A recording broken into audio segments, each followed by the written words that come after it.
إن الحمد لله نحمده ونستعينه ونستغفره ونعوذ بالله من شرور أنفسنا ومن سيئات أعمالنا من يهده الله فلا مضل له ومن يضلل فلا هادي له ونشهد أن لا إله إلا وحده لا شريك له ونشهد أن سيدنا ومولانا محمدا عبده ورسوله أما بعد السلام عليكم ورحمة الله وبركاته. Normally when Usman is making these recordings he always puts the date after it. So I'm thinking we don't need to do that anymore, because you can tell from the luggage that I'm carrying as to which day we're on. So if I've only got hand luggage, then it's an earlier video. But if I'm coming back from Pakistan, then it's a much later video. And the baggage we're talking about is those under the eyes. So you can tell from as the days go on, the luggage increases and increases and increases. Alhamdulillah. A'udhu billahi minash shaitanir rajim. Bismillahir rahmanir rahim. Ya ayyuhalladhina amanu awfu bil uqud. O those of you who believe, fulfill your promises, fulfill your oaths, fulfill your agreements. Right from the outset. You'll find throughout most of the contracts, yani the uqud, if you look in the books of fiqh, whenever it speaks about contracts, most are by verbal. I'm sure you've witnessed many nikah taking place in this masjid. Nothing is usually written. Anything that is written is just written as a consequence after. The aqd which takes place is a verbal aqd. Similarly, when we buy and sell, it's the verbal aqd which is taking place. The writing is something is just for preservation purposes. It's not that the contract is actually when you write it down, and the one that you did verbally is irrelevant. Unfortunately, many of the time we do these verbal agreements, but we don't actually give it any weight. And as believers, and sometimes, we make these excuses, ye Musliman nahi hai, ye wo hai, we make exceptions. That we don't have to fulfill this to this person or fulfill it to that person. Well, as Muslims, our definition is that, we're given that we're witnesses for the truth, witnesses for Allah. We are truth in our word. We are honest. These are our traits and qualities. And we are supposed to express them to everybody. Even more so when we're engaging with people who may for the first time have come across a Muslim. Rather than them having, or anybody having the interview, I hear sometimes, be careful brother, don't buy a car off an Asian guy. Don't buy a car off a Muslim. And you think, yeah, what do you mean don't buy a car off a Muslim? Surely the first person I should buy a car off is from a Muslim. Because he's going to be honest and say, look brother, there's something wrong with this, there's something wrong with that. It's say, Jazakumullah khairan. Thank you for letting me know. I'm driving along the motorway and my engine explodes. But instead, unfortunately, they're the person who will sort of cover everything up, jet wash the engine.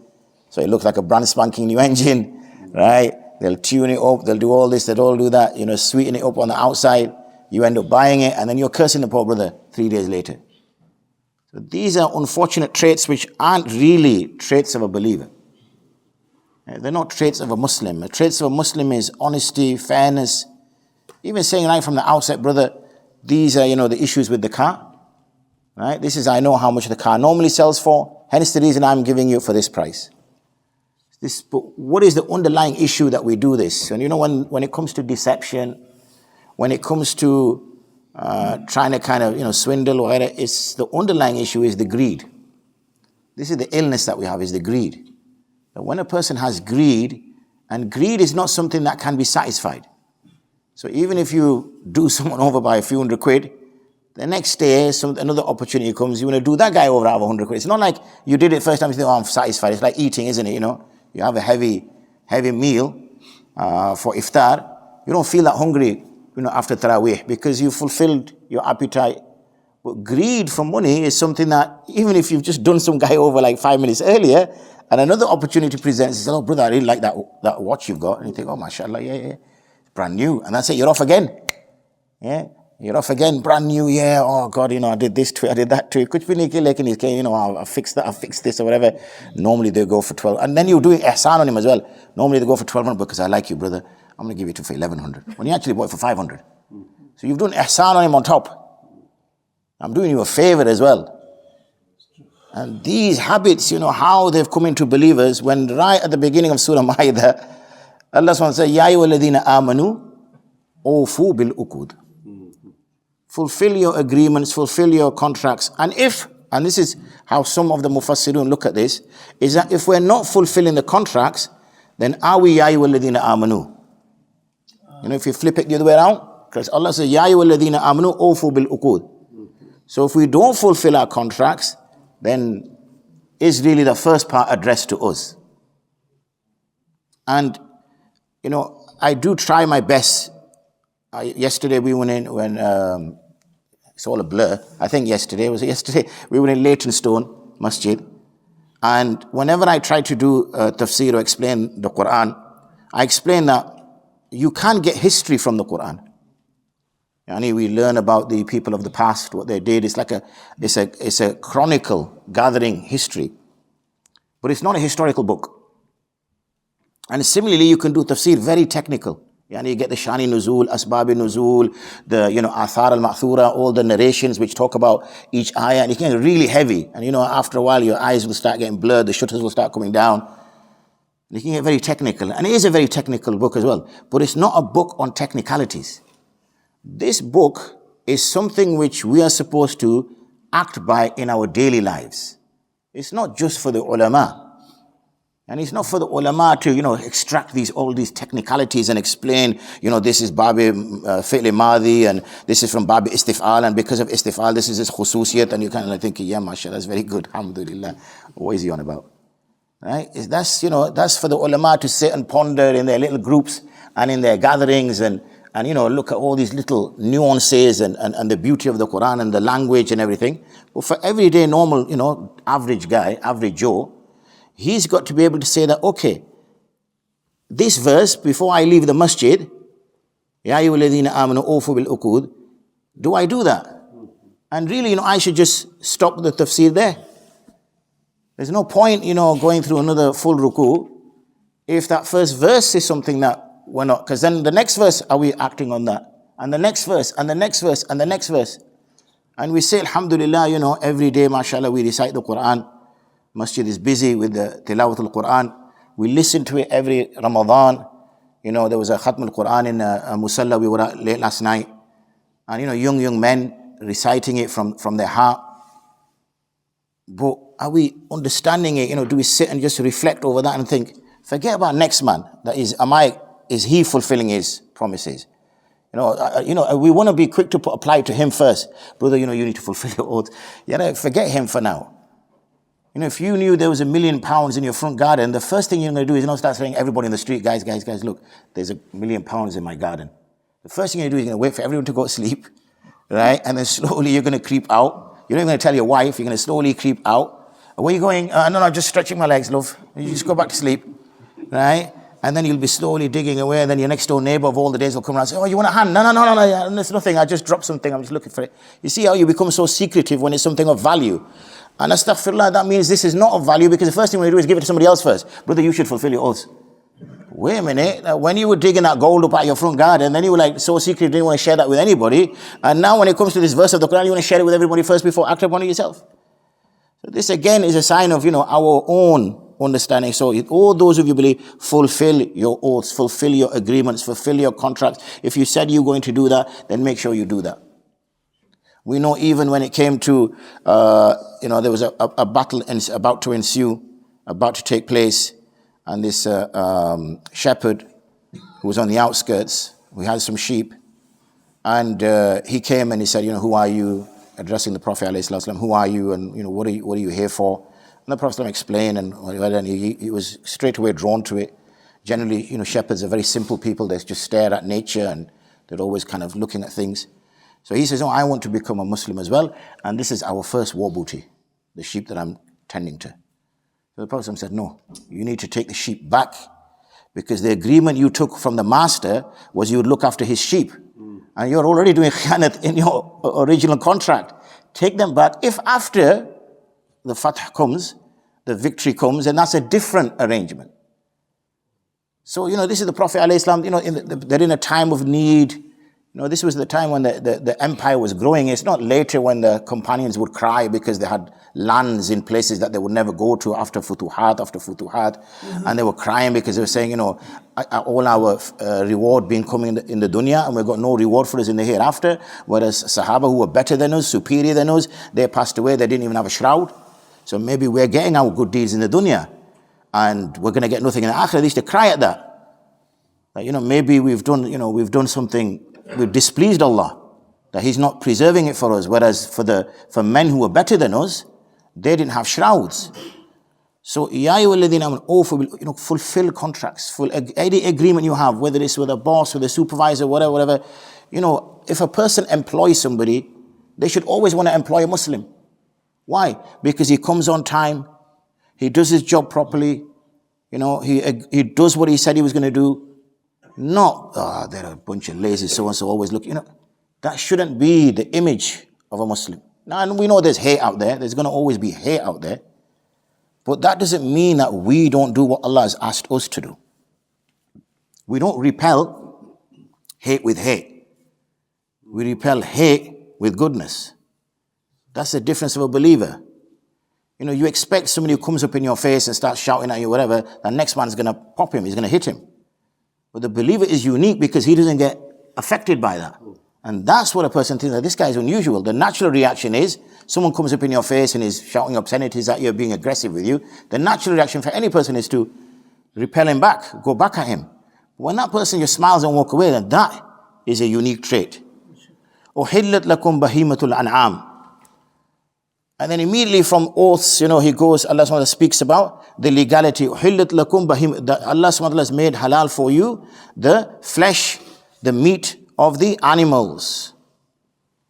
إِلَّا مَا يُتْلَى عَلَيْكُمْ غَيْرَ مُحِلِّ الصَّيْدِ, except that which has been recited, مَا يُتْلَى عَلَيْكُمْ, other than the animals which have been hunted whilst you are in state of ihram. إِنَّ اللَّهَ يَحْكُمُ مَا يُرِيدُ, indeed Allah judges what He wills. There was some work we did many years ago. I was working with a person who was doing, people who were coming out of prison, and he was doing sort of probation work with them, young lads, offenders. And he goes, one of the tricks that I do, he goes, normally when I come, it's natural in it, lads are lads, they'll have their feet up, they'll be skinning a joint, be shouting obscenities at each other, screaming and shouting. So he goes, what I do is I go and I buy hamburgers. When I buy hamburgers, he goes, I said, lads, I got some food for you. So they say, yeah, nice, what we got? He goes, I chuck them out to everybody, they're about to eat. I say, oh, they're hamburgers. He goes, astaghfirullah, this is haram. He goes, is it? He says, yeah. He goes, what about what you're doing now? Is that halal? You're in for theft. You're in for assault. You're in for GBH. Is that halal? And this, what we call cognitive dissonance, where certain things we make halal and certain things we make haram. I don't drink alcohol. Yeah, but you smoke weed. Yeah, I know, but I don't drink alcohol. That's all right then. Yeah, good point. Yeah, you must be a mujtahid, where you to differentiate between alcohol, that you've made illegal alcohol, but you've legitimized weed. So look, you are a mujtahid. How you manage to draw a distinction between the two? One is affecting your mind, and the other one is affecting your mind. So how did you become faqih? Well, you can now differentiate. Do you do speed? Yeah, I do speed as well. Yeah, okay, but isn't that? No, that's not. What about coke? No, I don't. I do that as well. Okay, fair enough. Okay, what about acid? Yeah, I do that as well. Ecstasy? Yeah, okay. But I don't do alcohol. Yeah, okay, fair point. We draw these distinctions. Similarly with these lads. They were in prison, they'd done time in prison for assaults, for this, for that. But they had an issue with eating a hamburger. So how do you draw that distinction? Why do you make something halal and something haram? Why do you take certain things? And when here you see, Allah SWT mentions about fulfilling your oaths, and then He says certain things He's made halal for you. Ya ayyuhalladhina amanu la tuhillu شعائر الله ولا الشهر الحرام ولا الهدي ولا القلائد ولا آمين البيت الحرام يبتغون فضلا من ربهم ورضوانا. O those of you who believe, do not violate the symbols of Allah. Those things which Allah SWT set as symbols. Those things which a person knows that this is something which is about Islam. Anything which is like the adhan is a symbol. Something which draws distinction straight away. The beard is a symbol. So anything of that, we should not ridicule things like that. Nowadays we sort of bring our humor into the religion as well. And we have to be be a bit careful. Because in a way, if we start to bring that humor in, we start to ridicule. Okay, we start to ridicule. And we have to be very careful about that. And the prohibited months. And nor the garlanded animal. Those animals that are brought, hadya, that is brought to the haram for slaughter. وَلَا آمِينُ الْبَيْتَ الْحَرَامِ يَبْتَغُونَ فَضْلًا مِنْ رَبِّهِمْ وَرِضْوَانًا وَإِذَا حَلَلْتُمْ فَاسْتَعْدُوا. When you become halal, then you may hunt. Now obviously the only things we hunt when we go for the haram is, Wendy's, and what type of burger bars are there? What are they? Wendy's, Pizza Hut, whatever we're hunting for. as soon as we've done the tawaf, then, the bow and arrow comes out. Seen a Wendy's, seen a Al-Baik. Let's go, we're hunting, lads. We found it. But obviously, this is talking about a time when, there's wild game, wild animals around the haram, and people would consume food in that way.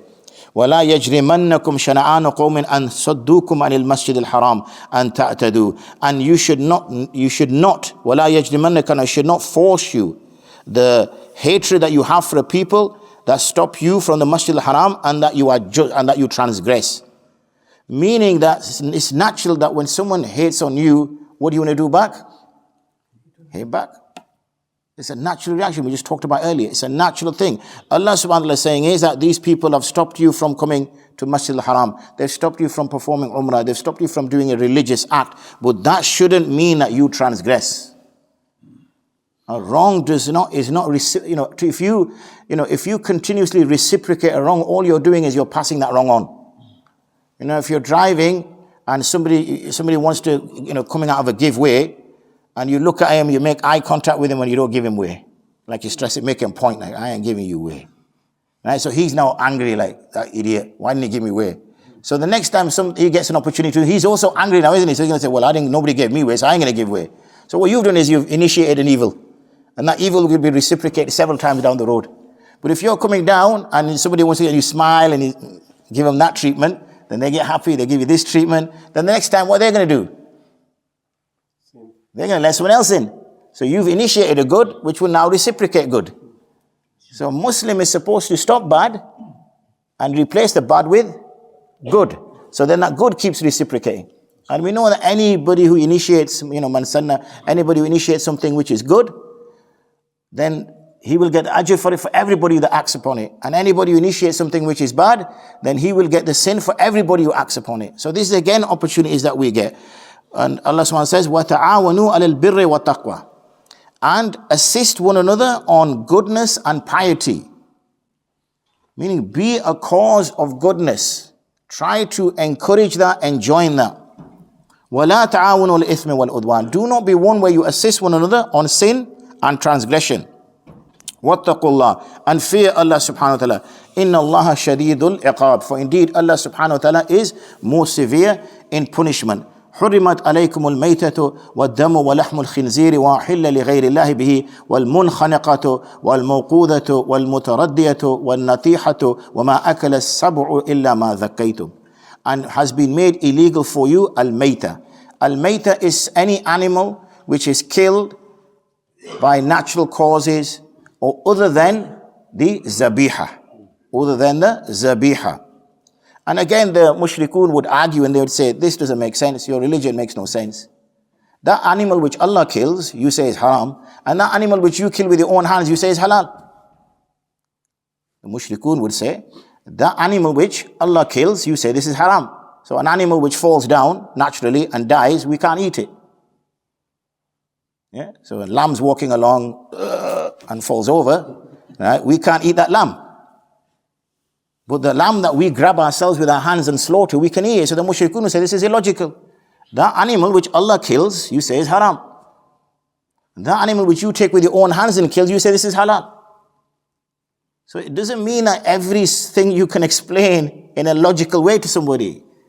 Right? We follow what Allah has told us is halal and we follow what Allah has told us is haram. Khalas. Whether it makes absolute logical sense or not is irrelevant. It's the methodology that He's given us. So mayta is anything which has been killed by not the means that we've been taught, which is through dhabiha, yani the slaughtering method. And this is now, obviously, you need to become a food technologist, don't you, to understand what mayta is. You stand there on the aisles and you pick up the food item and it's got like 100 things on the ingredients and you got to put your glasses on and then EX in all this malaki going on. Then you think, oh, tabdili mahiyat, mashallah, put it inside the basket. Right? Because there's a change, chemical occurrence, you suddenly become a chemistry degree and you think, okay, yeah, you know what's happened here? The alcohol is converted to an ester, so it's all good. And put it in your basket. Right? Oh, in this case it hasn't. And then, oh, look for the V sign. I said, no, don't just always look for the V sign. Why not? Because there's alcohol. Alcohol is for vegetarians as well. Good point. So now we're looking for the V sign and the anti-alcohol sign, and it's like, looking for so many signs, it gets so confusing. And then, of course, we've always got to look for the HMC sign. Mulana Yunus Dudal, if you're watching this. وَالدَّمُ وَلَحْمُ الْخِنْزِيرِ. You're going to plug it for him every now and then, inshallah. And also blood. So blood in all its forms has been made illegal. And that's really the essence of the animal.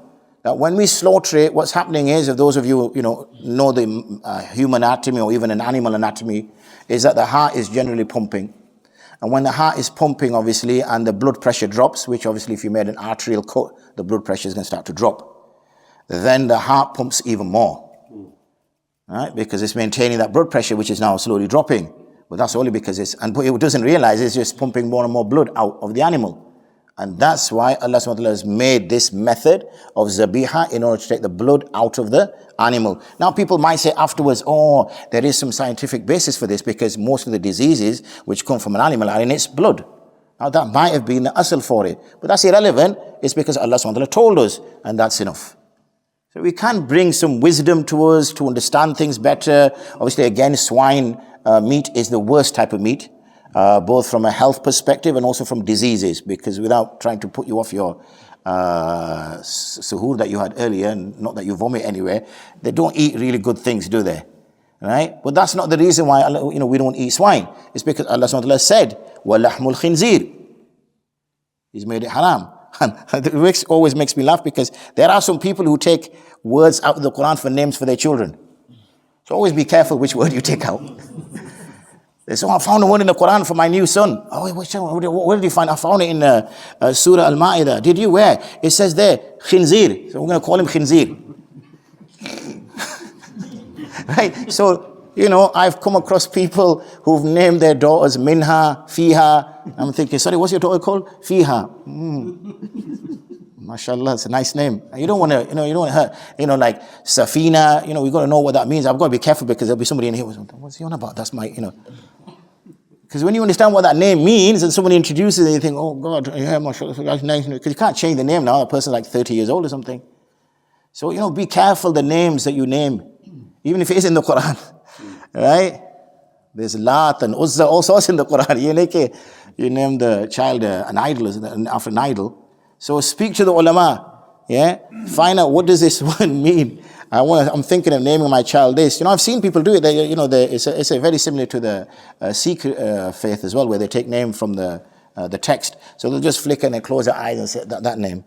But now names are even changing out there. People want to be trendy with the names, don't they? I've heard some names and I'm thinking like, what does that mean? And they'll always say, Musab, there's a good meaning behind it. I says, okay, you want to explain the good meaning behind it? Because I've never heard of that name myself. And all these kind of, I don't know, what do they call them? So like they fit in well with the modern world that we live in. And what's happening is, the names that you used to hear before used to remind you of somebody, a particular Sahabi or a particular Prophet, and it brought back those stories. And now what's going to happen as the generations go on, this is another way where our history will disappear. So now, we got introduced to somebody yesterday, and I said, oh brother, what's your name? He goes, Abu Bakr. So, immediately you hear the name and you remember the great, saying Abu Bakr, and you can sort of reflect on that, and it keeps the name in the society. But now, if you start changing those names and, my name's Paul or something like that, and they think, okay, now you're starting to think, well, how's that going to remind you of anything? So names are important, and also where you get the names from. وَمَا أُحِلَّ لِغَيْرِ اللَّهِ, and anything which is being killed for other than Allah bihi. And then we start to get these new phrases. وَالْمُنْخَنِقَةُ, any animal which has been strangled, meaning its oxygen has been stopped to go into its body. وَالْمَوْقُوذَةُ, something which has been bludgeoned to death. وَالْمُتَرَدِّيَةُ, something which has been thrown down onto the ground. And also something which is وَالنَّتِيحَ, something which has been caused great harm. وَمَا أَكَلَ السَّبُعُ, and anything which an animal of prey eats, إِلَّا مَا ذَكَيْتُمْ, except that which you catch and slaughter. وَمَا زُبِحَ عَلَى النُّصُبِ, and anything which is killed on altars rather. This is not something which is pretty much done nowadays, apart from obviously if you go to Epstein Island. وَأَن تَسْتَقْسِمُوا بِالْأَزْلَامِ, I had to find a way to get it in there somehow. I want to keep it, sort of contemporary. You think, mashallah, Mufti's with it. Yeah, he's watching Sky News every now and then. He's watching the BBC. He's not like in the clouds. Doesn't know what's going on in the world. Okay, and tastaqsimu bil azlam, and that which is done through divining arrows. Dhalikum fisq, this is fisq. So nowadays as well, what are we using to determine where we eat our food from? Are we just looking at the price? and the halal is an afterthought. So we find out, oh, you know, the chicken there is like, you know, 3 for a $5 or something, and the chicken over there is like 3 for £8. So we'll go for the one 3 for a $5. Oh, but how is that a deciding factor? Shouldn't the deciding factor be the one that I want to put into my body, something which is halal, has been, somebody's actually gone out of their way to determine that it's halal, to make sure that what I'm putting into my body is sound. You know, nowadays you'll hear that there's so many natural things, you know, if you eat kiwi, it's good for this, if you eat blueberries, it's good for that, if you eat this, it's good for that. And those of us who are a little bit kind of health oriented know that there's certain antioxidants in this, and there's this and this, and there's this and this, and there's this and this. But what if you put something haram in your body? Now, it might not necessarily affect you physically, but is it not going to affect you spiritually? We're not just a physical creature. We have 3 aspects to us. We have the physical, we have the mental, we have the spiritual. So just because we don't see the impact of it on our body, because you eat a chicken from, I don't know, McDonald's, or you eat a chicken from some local store that, you know, makes sure it's halal, it may look the same, it may give you the same nutritional value, it may give you the same energy, it may give everything's exactly the same. But one is affecting you spiritual, one isn't affecting you spiritual. The problem is we can't see our soul, and we can't see our ruh. So as a consequence, we think it's the same, because we've also dismissed the ruh. We've completely taken it out of the equation, that it has no relevance whatsoever. So therefore, we need to be very careful that it's not necessarily, I remember back in the day when things like HMC whatever did not exist, we used to go to a farm, right? You know, I struggled to kill a spider. I remember, I thought, how am I going to slaughter a chicken? So I remember the story was, so there was this huge rat in our house, one of the first houses we bought. There was a huge rat.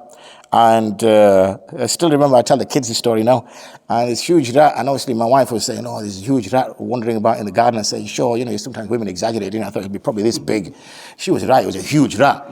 Okay, and I saw this huge rat running around. I thought, ya Allah, look at this huge rat. So she phoned the council. In those days, mashallah, the council would come out, they put some poison and everything. Now they charge you to come out, or you have to call RSPCA or something. You know RSPCA, is it? What is RSPCA? Is it RSPCA that deals with animals? Who deals with animals? Yeah? All right. I thought that's the one for the children. You know, we get confused. Animals, children, which one is it? So they'd used to phone it and they'd come out, they put poison. So they put poison in this, I call it a beast. It ate the poison and it's now dying. So obviously me and her looking out the window, and we thought, look, we're going to need to put it out of its misery. I said, I agree with you. So she's looking at me. I said, well, she goes, you need to do it. I said, what do I need to do it for? She goes, you're the bloke. I said, all right, fair enough. So I went out. So I stood above it, had this rock, and he looked up at me. And I thought, yeah, I can't do this. The rat is looking at me. The last thing it's going to see before it dies is me holding this big rock over his head. I was just putting it out of his misery. So I said to her, I can't do it. She goes, no, you have to do it.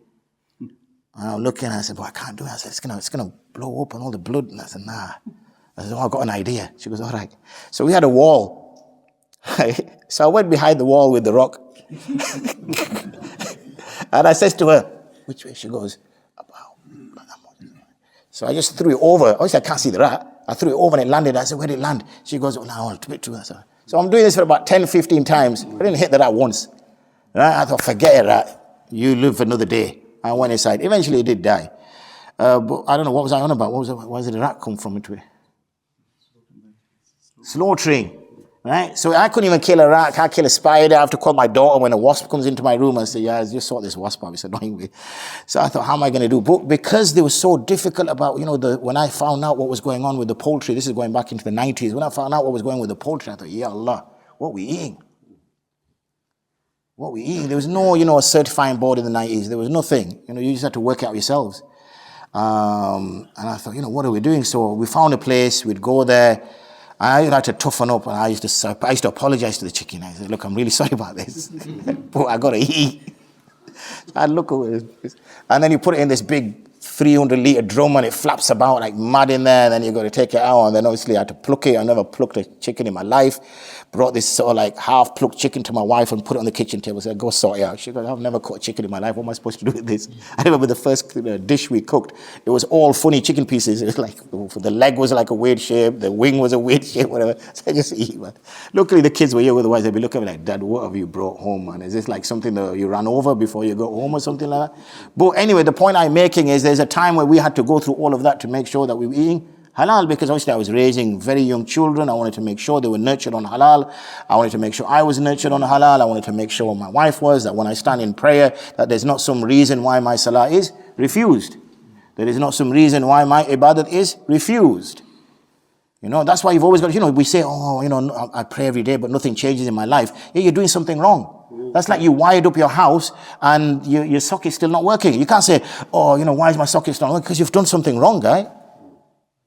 You go back, go back from the, you know, unit, the distribution board or whatever it is, and start following it through. You've obviously done something wrong. You can't say, no, that's, so similarly, when we're offering our salah and things aren't changing in our life, something is wrong. So go back and start, what do they call, problem solving. Yeah? Start following your problem solving. Am I eating halal? Well, I go to the cheapest place I can find, and sometimes the chicken does look a bit like a cat, but, you know, I turn a blind eye to it. You know, find out what is it you're eating. My contracts, my transactions, how am I doing them? Am I deceptive? When I say to my boss, I'm doing 7.5 hours a day, am I doing 7.5 hours a day? You know, all these things is making sure that I'm doing things properly. Once you've done all that, then know that things are going to change and things will change. So, you know, these things will come only through that. اليوم يئس الذين كفروا من دينكم فلا تخشوهم واخشوني. And to this day, and today, those who disbelieve, they will despair in your deen. So don't fear them, fear me. And that's always we have to bear in mind. Is always to fear Allah. You can't, there is no enemy that can damage you without the will of Allah. No one can touch you.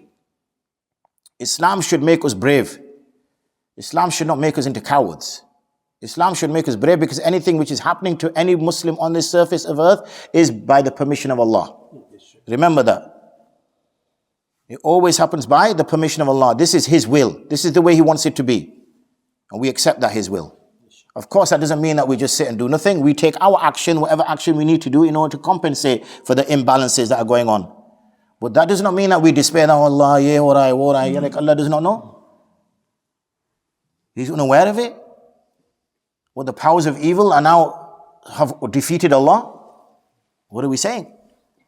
This happens, everything happens by the will of Allah subhanahu wa ta'ala. And a verse which is, you know, held in great esteem, even the groups would say that if we had this verse, we would celebrate this verse as a day of Eid. Al-yawma akmaltu lakum deenakum wa atmamtu alaykum ni'mati wa raditu lakum al-islam deena. Okay, according to some one of the last few verses that was revealed. On this day, I've completed for you your deen. So the deen is complete. The deen is complete. The only difference is how we apply it in different settings.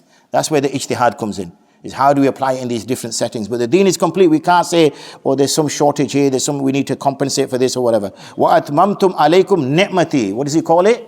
His favor. He calls it His favor. Today Allah SWT says, I have completed upon you my favor. وَرَدِيتُ لَكُمُ الْإِسْلَامَ. And I'm happy and I'm pleased and I have approved for you Islam as your deen. So that is done. The Prophet ﷺ has fulfilled his responsibility. What was his responsibility? To make sure that he proclaims and gets the deen to us as the messenger. And when he was on his last, on the performance of Hajj, when you see the famous, you know, the last sermon upstairs in Qāḍī Sahib's office as well, it's on the wall there. Do read it when you go in. It's, you know, the last sermon, it mentions it. And he asked that, have I fulfilled my duty to the people? And they said, yes, you have. And he says, oh, you know, bear witness that this is done. And when that was done, we know now that it's only a matter of time before the Prophet ﷺ was going to leave this earth, because his task was not to stay behind to enjoy time with the companions, not to become victorious, not to be paraded as a king, not to be told that you will now have the keys of the Arabian Peninsula, not to be said that you are now a global leader, but to know that my job was to bring a message to you. That message is done. I do not need to be now separate from my beloved, and I can now return back. My task is done. فَمَنِ اضْطُرَّ فِي مَخْمَصَةٍ, whosoever is compelled out of hunger, غَيْرَ مُتَجَانِفِ الْإِثْمِ, without being inclined towards sin, فَإِنَّ اللَّهَ غَفُورٌ رَحِيمٌ, then indeed Allah is forgiving and merciful. That does not mean, obviously, that we all become, great mufassir and say, oh, look, they said in there that if a person is hungry, he's allowed to eat haram. This is a person who has got no access to other food. Okay, so it's practical. The religion is practical. The students do always say, oh, Staji, if I was in the Amazon jungle and I came across a burger that was haram, am I allowed to eat? I say, yeah, first of all, what are you doing in the Amazon jungle? And secondly, why would a burger be sat in the Amazon jungle? Yeah, but what if? What if? The students with their what ifs. It was so ajib, their what ifs. I said, you know what you need to do is write down your what ifs. Because these are, mashallah, next level what ifs. And we see how we can solve these what ifs if I'm in an Amazon jungle. I said, how would you contact me if you're in the Amazon jungle? I'd ring you. Well, why don't you ring someone to save you and get you out of the Amazon jungle? Why are you ringing me for? Yeah, but what if I did? Yeah? I think he was just buying time so that he didn't have to actually do his work. يَسْأَلُونَكَ مَاذَا أُحِلَّ لَهُمْ. They ask you what is halal for them. Okay, they ask you, O Prophet ﷺ, what is halal for them? قُلْ أُحِلَّ لَكُمُ الطَّيِّبَاتِ. Halal is for you that which is طَيِّبَات, the good things. Whatever Allah SWT has made permissible for you is good. Whatever Allah SWT has made haram for you is bad. Yes, alcohol or any form of intoxicant might give you an immediate hit, might give you a little bit of pleasure, but the long term is serious problems. Serious problems. You know, people who say, oh, marijuana doesn't really have any, of course it does. It's a massive impact on the person's mind, on his behavior, but he just doesn't realize it yet. Speak to the same brother 5 years later, 10 years later, and he's a completely different person. But because he's taken baby steps, he's not realized it. How many people have been, consuming alcohol and it's been a good thing for them? How many celebrities do you hear that have access to any type of drug, whatever, and then they're either in their, dead in their bath or dead in the floor somewhere? It's never brought any goodness. It always brings destruction. And that's why Allah has made it haram for our benefit. Not because he's, aliyadu billah, is being awkward or he's making life difficult or he doesn't want us to have a good time or anything of that nature. وَمَا عَلَّمْتُ مِنَ الْجَوَارِحِ مُكَلِّبِينَ تُعَلِّمُونَهُنَّ مِمَّا عَلَّمَكُمُ اللَّهُ. And as regards to those hunting animals, that you have trained them, okay, in order that they seek for you what Allah has taught you. فَكُلُوا مِمَّا أَمْسَكْنَا. So eat from that which they catch for you. عَلَيْكُمْ وَاذْكُرُوا اسْمَ اللَّهِ عَلَيْهِ. And mention the name of Allah upon them. So those, we see those nice images of this warrior. We put it up on our WhatsApp profile. This warrior on his horse, and he has a falcon on his, arm, and he has a dog on his side, and he's going out to hunt. Yeah, and we think, yes, man, that's me. Alhamdulillah. And then Mrs. shouts and says, come down and sort this laundry out. Just left my mommy away. And suddenly that little idea of being this big mujahid, trekking out into the desert with your falcon on its arm and the dog running aside, just completely disappears, and you come rushing down with your apron on just to get the washing in. So Allah says that in some places, obviously, you've got to train your animals to hunt for you. Okay, so for those hunters amongst me, or those, washing machine fillers amongst me, right, is that if you do have a hunting dog and you train it, and you do go, I don't know, get some pellet gun or something, I don't know what you guys do in London, or do you have bows and arrows, or what do you do when you're going out hunting, mashallah? You go hunting and you catch the animal, and then you send your dog to collect it. If it brings it back, and it's not bitten it, it's not eaten it, then he's hunted it for you. But if he is eaten it or taken something from it, then you can't consume it. Okay? So this is about those animals which are not domesticated. Obviously, you don't get a poor chicken in your back garden and say, run! Run! Where are you going to go? And obviously, it's obviously I know about your gardens, they're only like 1 foot by 1.5 foot. The poor chicken's just running around you. All right? You didn't get anywhere, did you? And then you fire the arrow into it. So you're not talking about domesticated animals, because domesticated animals you can grab, like I explained to you when I was hunting the poor chicken and slaughtering it. It's those animals which are not domesticated, like pheasants and all that, which is probably illegal for you to do anywhere here in London. There's lots of foxes in London. I was explaining to Usman, the first time I came a few years ago, it was very late at night, and I was driving along Queen's Road, loads of foxes running around. I thought, where have I come? I thought Bradford was bad. SubhanAllah, yeah, I thought foxes go mad. Wattaqullah. So fear Allah, inna Allah sari'ul hisab, for indeed Allah is swift in taking account. He's swift in reckoning. Don't think the little respite He's giving you is you're gone.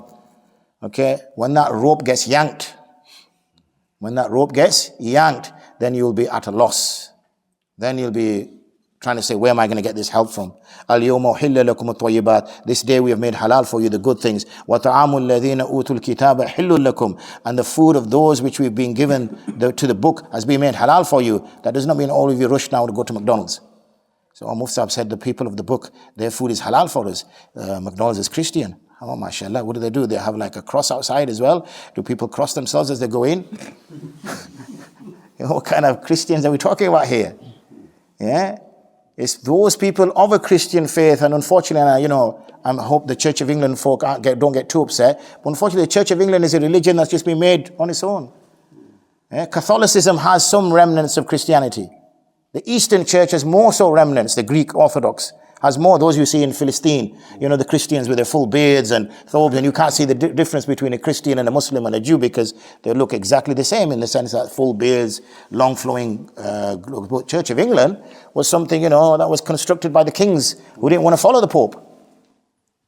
So what are you going to do? A denominational answer? You can go up to the guy behind the counter and say, are you Church of England or are you Catholic? Before I consume your chicken. So, so we have to be very careful what we take.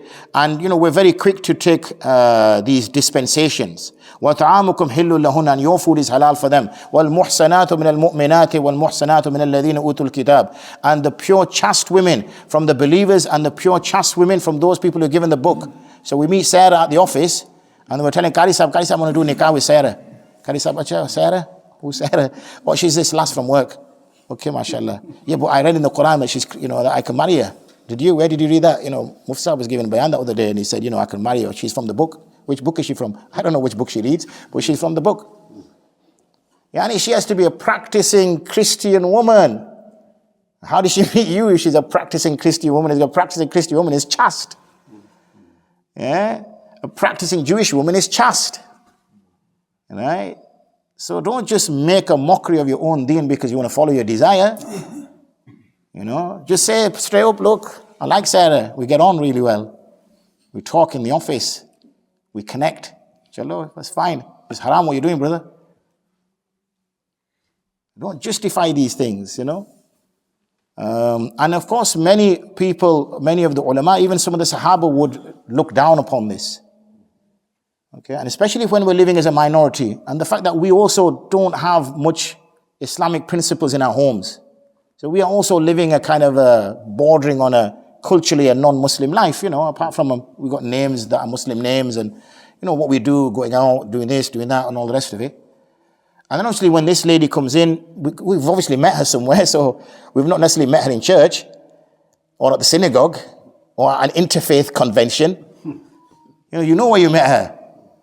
Right? So obviously you met her there and you're like that, she's like that, you're going to be like that, then your children are going to be raised now, which way they're going to go? So, please, let's not make a mockery of ourselves. مِنْ قَبْلِكُمْ وَإِذَا أَتَيْتُمُهُنَّ أُجُورُهُنَّ مُحْسِنِينَ غَيْرِ مُسَافِحِينَ, and when you give to them their mahar in chaste, good, not, in lewdness. وَلَا مُتَّخِذِ أَخْدَانٍ, not taking them as secret girlfriends. وَمَنْ يَكْفُرْ بِالْإِيمَانِ, and whosoever disbelieves in Allah, فَقَدْ حَبِطَ عَمَلُهُ, then indeed he has laid astray or put to waste his deeds. وَهُوَ فِي الْآخِرَةِ مِنَ الْخَاسِرِينَ, and he will be in the akhirah from the losers. وَآخِرُ دَعْوَانَا الْحَمْدُ لِلَّهِ رَبِّ الْعَالَمِينَ. Assalamu alaikum wa rahmatullahi wa barakatuh.